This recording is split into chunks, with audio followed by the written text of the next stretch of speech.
Bonjour tout le monde, j'espère que vous allez bien. On se retrouve pour une nouvelle vidéo. Euh, bon, je pense que j'ai pas besoin de vous faire un topo. Je pense que vous avez déjà entendu beaucoup de choses, qu'on arrive, nous sommes à la fin des temps. Certains disent que nous sommes à la fin de la fin, des fins des temps, que Jésus revient bientôt. Moi, j'y crois personnellement. Jésus revient bientôt. Vous, je ne sais pas ce que vous en pensez. Et c'est vrai que le Seigneur travaille beaucoup sur son Église parce qu'il y a aussi une histoire de réveil aussi qui arrive. Et puis, le réveil arrive, mais il faut que l'Église soit prête aussi à accueillir les nouvelles âmes, si je peux dire ça comme ça. Et donc, du coup, j'ai été amenée à travailler sur le livre d'Ézéchiel, notamment le chapitre 8. Je l'ai lu, relu, étudié, euh, beaucoup médité dessus. Et en fait, je vous invite à aller lire le livre d'Ézéchiel au chapitre 8. Et c'est comme si, en fait, le Seigneur, en fait, me faisait comprendre qu'il se passe beaucoup de choses, notamment dans l'Église, dans le secret, qui ne glorifie pas le Seigneur. Donc, maintenant, euh, je veux dire, c'est une vidéo pour mettre en alerte, pour avertir. Et gloire à Dieu, nous sommes dans la nouvelle alliance. Donc, pour les personnes concernées, le repentir est toujours possible. Jésus n'est pas encore là, donc tout est encore possible.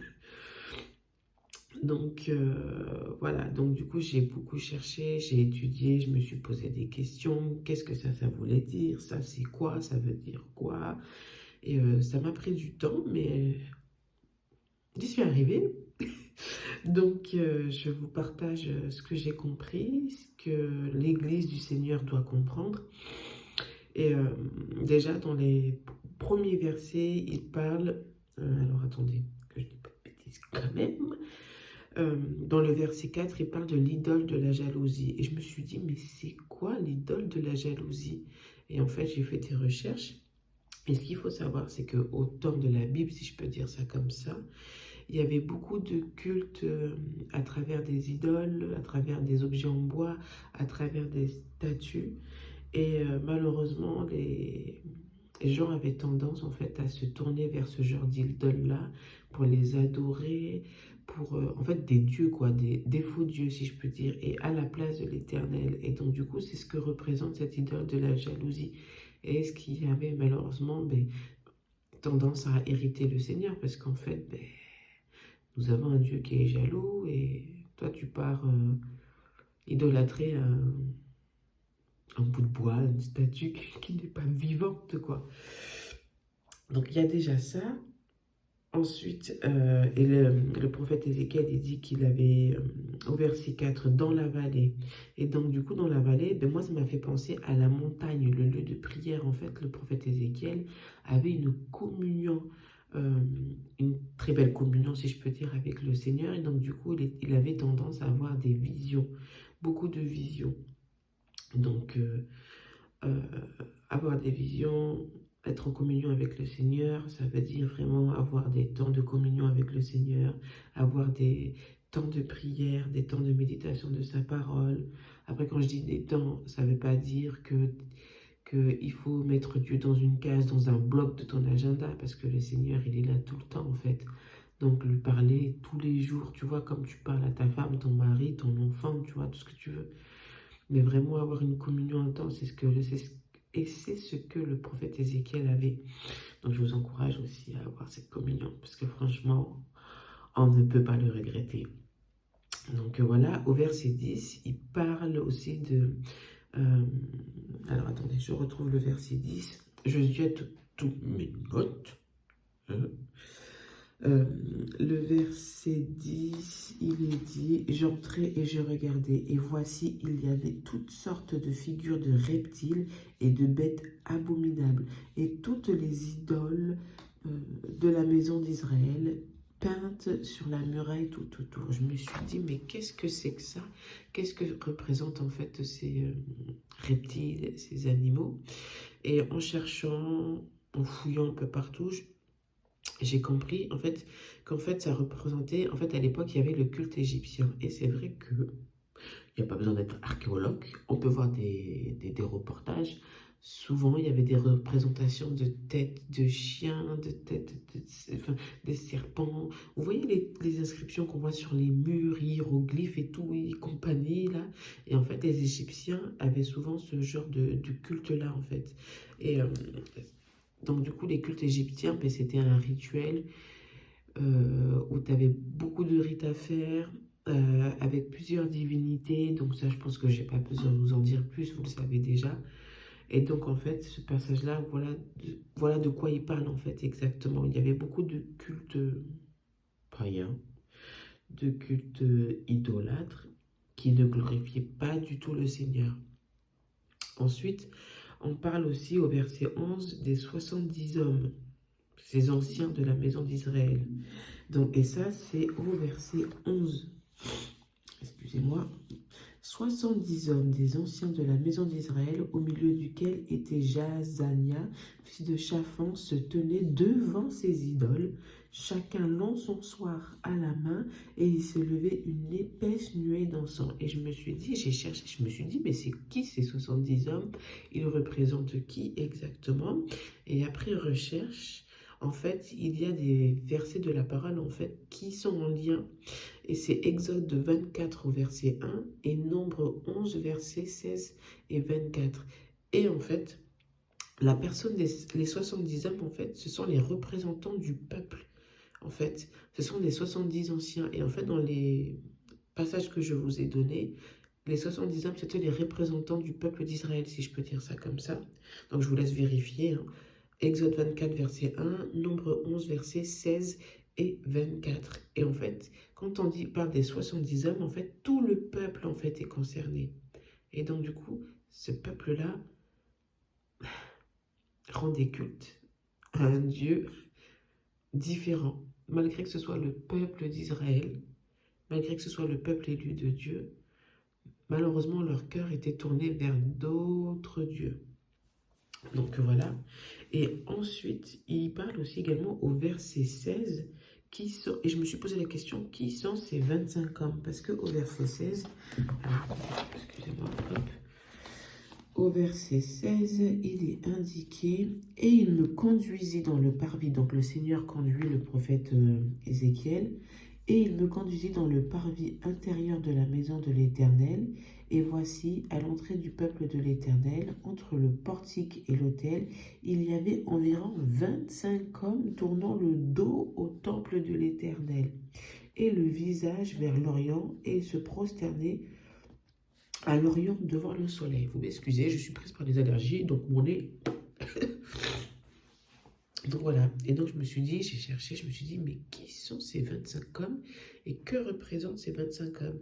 Et en fait, ces 25 hommes désignent des sacrificateurs, parce qu'en fait, les sacrificateurs à l'époque étaient les seules personnes autorisées en fait à accéder à cette partie du temple.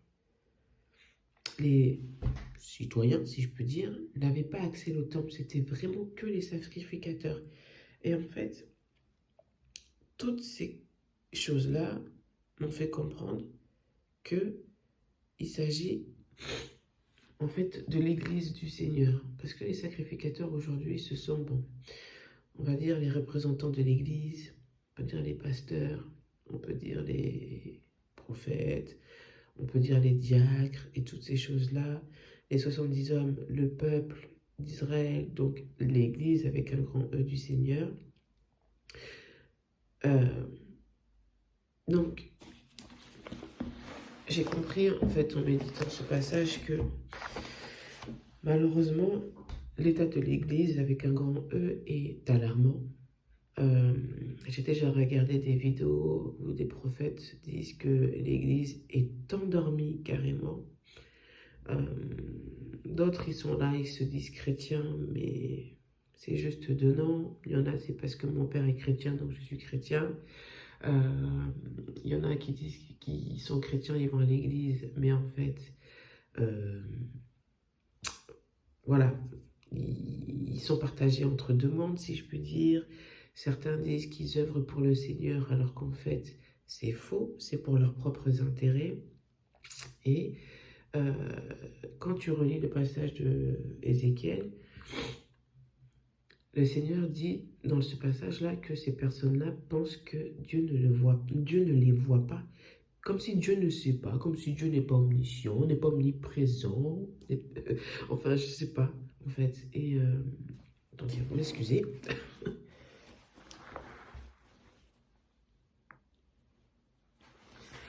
Oh là là, ces histoires d'énergie, je vais pas y arriver.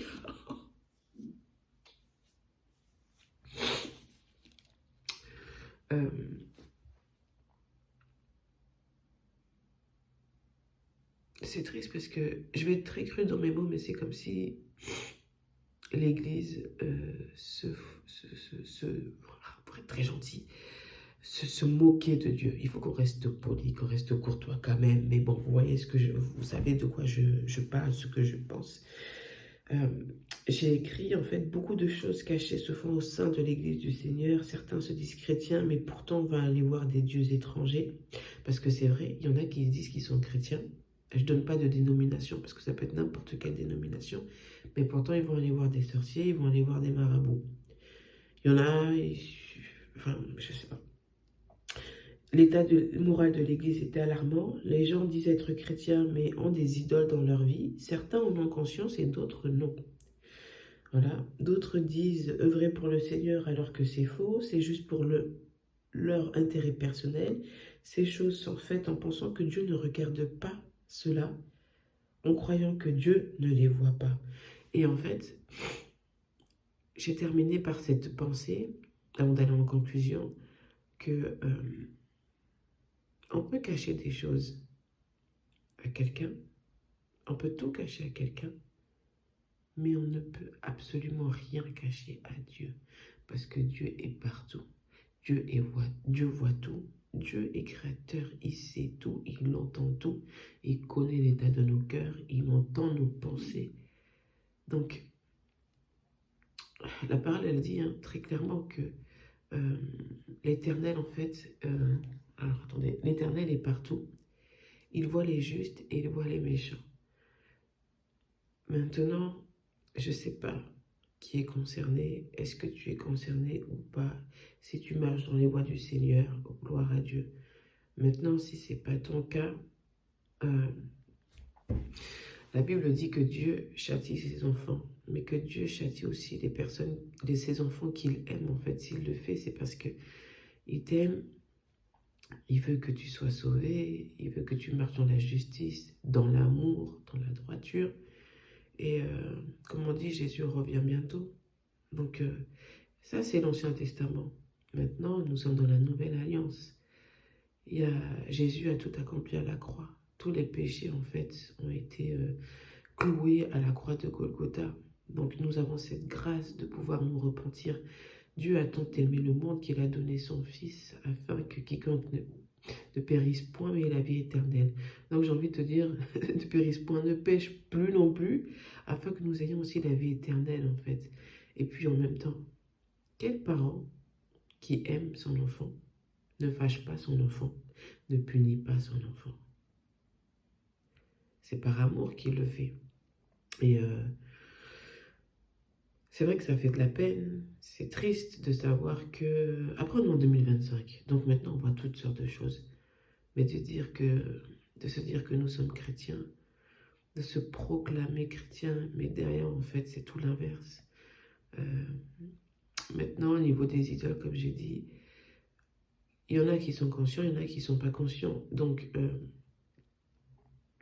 demandez au Seigneur s'il y a des idoles dans votre vie. Il faut toujours se demander, parce que des fois, inconsciemment, mais quelque chose peut prendre la place du Seigneur. Tu vois, nous ne sommes pas parfaits. Mais Dieu merci, nous pouvons nous rapprocher du parfait, qui lui nous accueille à bras ouverts, qui nous accorde sa miséricorde. Et c'est vraiment l'amour, en fait, qui triomphe dessus, en fait. Et je pense que s'il a donné ces passages-là, c'est vraiment par amour, pour alerter ses enfants. Et ce n'est pas trop tard, c'est vraiment pas trop tard du tout. Donc vraiment, je vous encourage vraiment à méditer sur ce passage-là, se poser des questions. Est-ce que nous sommes dans le cas de l'idolâtrie, en fait? Est-ce qu'il y a des choses que nous faisons qui ne plaisent pas au Seigneur? Parce que là, le Seigneur émonde son Église, vraiment, afin que son Église porte du fruit, afin que nous puissions refléter Christ, en fait, à travers ce monde. C'est vrai qu'on va pas se mentir, moi, pour moi, personnellement, c'est pas facile. On a des combats, c'est tellement compliqué, quoi. Mais par amour pour Dieu, euh, je me dis que tout est possible. Tout est possible à celui qui croit. Il n'est pas trop tard. Il n'y a pas besoin de se dire que oui, mais c'est pas la peine. J'ai fait tant de choses que Dieu ne va pas me pardonner. C'est pas possible. De toute façon, avec Dieu, il n'y a pas de petits péchés. Donc, tu as pu faire n'importe quoi. Si tu te rends, si tu te repens, ouais, de manière sincère, c'est sûr que le Seigneur va t'accueillir à bras ouverts. Il va te pardonner. Il ne faut pas être dans cette culpabilité de dire j'ai fait tant de choses mal, pourtant je me suis dit que j'étais chrétien et tout, et pourtant je faisais ci, je faisais ça. Hein. Ça c'est la culpabilité et ça c'est le diable qui va essayer de te couper la route en fait. Mais vas-y, avance, avance, avance, avance. Maranatha, Jésus revient bientôt. Dieu attend juste que tu te retournes, voilà, retourne, je ne sais pas si c'est le bon terme, mais ton cœur en fait envers lui, parce qu'il t'aime. Et je continue à le dire, Dieu t'aime en fait. C'est pour ça qu'il alerte. Donc voilà ce que je voulais dire dans cette vidéo. Vraiment, j'espère que ce passage d'Ézéchiel touchera les personnes concernées et que la volonté de Dieu se fasse dans chacun et chacune de vos personnes, de vos vies. Voilà. Soyez abondamment bénis, puis on se retrouve dans une prochaine vidéo.